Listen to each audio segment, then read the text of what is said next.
Anyway, battery died. I was telling you about my buddy Sydney. He had that deer cornered in that thicket. He was bow hunting, trying to shoot it. He said it was a big buck, and he said it was smart. I said, well, how'd you know that? And Sydney, very slow talker, laid back, good man. He says, well, it got dark, and it took a long time. I waited there with an arrow nocked. I'm sorry, I'm going way too fast imitating Sydney, but I'll get to the meat of the story. And I said, yeah? And he said, so it got dark, and when it was full dark, and I could not shoot, and I knew I had to let the deer go, won that little battle, the deer goes, that's their signal that you as a predator have been made. They know about you, and that's telling everybody else. And when you're up on a big buck in his territory, I mean, they can be dangerous, although none have ever been to me, but I've been within 5 feet of them with a beautiful rack. I was stalking when I was younger, not hunting, just seeing how close I could get. And when they woof you like that. So anyway, the whole point of my story about Sydney and these deer, the white-tailed deer in this part of the country, they make that noise. So anytime I'm stealth camping in an area where there are probably white-tailed deer, probably a bunch of them, they move right before dark, which is, it's coming on pretty soon. And so then they smell my smell. And just walking by my camp, I might not even see them. But every time I'm in deer country, the deer are not expecting humans where I camp, and they go Also, one time I was on the road on my bicycle from Delaware to Michigan, and I met this guy who was coming from Ohio to Philadelphia, but he wanted to quit.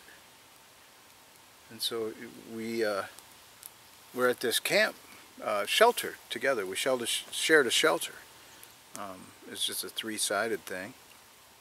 There was a fire pit, but it was like 90 degrees in the middle of the summer. I was tired. The guy was real chatty. He was like kind of lonely. I felt bad about that, because I'm pretty good with solitude, because my connection to all that is so strong. I just heard footsteps. A 4-legged.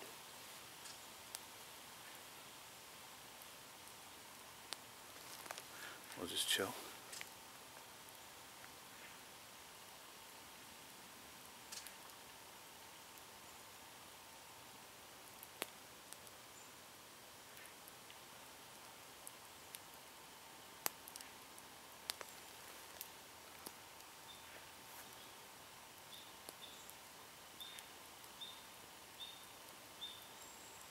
So this guy,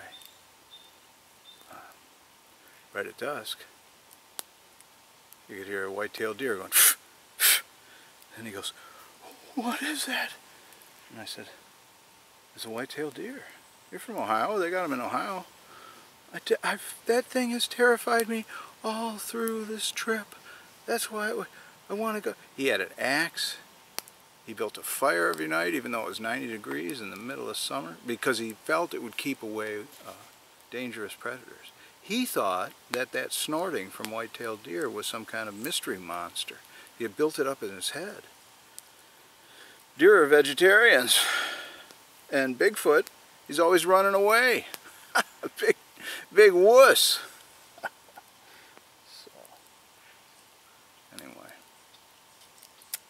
So the guy wanted to turn around and go back home and ride with me.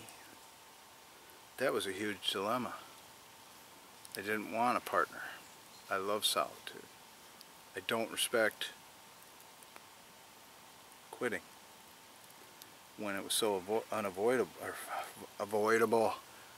Hey, we had a heat wave and a drought. It was tough. We both knew that. I think that's why we formed a bond, riding over dehydrated roadkill all through Ohio and Pennsylvania and past acres and acres of crispy brown corn plants this high. It was like they got started and no more rain. Nature is so stern when she gets her dander up. Oh my gosh, that was a tough summer. So anyway, this guy, what do you say? I couldn't say, yeah, I want you along, come on, ride along with me for the next 500 miles while you complain. And I was too nice back then to speak up for myself and say, look, you know, I love solitude. So it was a really dumb decision, and the next morning we rode out, and thankfully I had a flat tire, my rear tire. So that means all my gear plus the chain and the gears to remove that tire and fix it. It's going to be hours and hours. And he had some kind of itinerary or something, I don't know, he called and made a reservation somewhere at a campground. Didn't matter. I could not continue with him.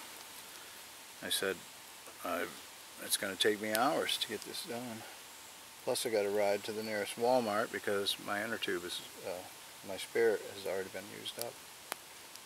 And he said, all right, well, call me and meet me here. And I told him goodbye. And then I did not. It's another human connection missed or lost. But part of it was we were not a match. It was so evident. And so I'm so thankful that my tire went out and corrected my inability to speak for myself and say, look, dude, I fly solo. You know what I'm saying? But I don't anymore because you are with me and I feel that, and it is so much fun. We're going to cook the Caveman Steak and the roast corn and the bannock, Doug's bannock.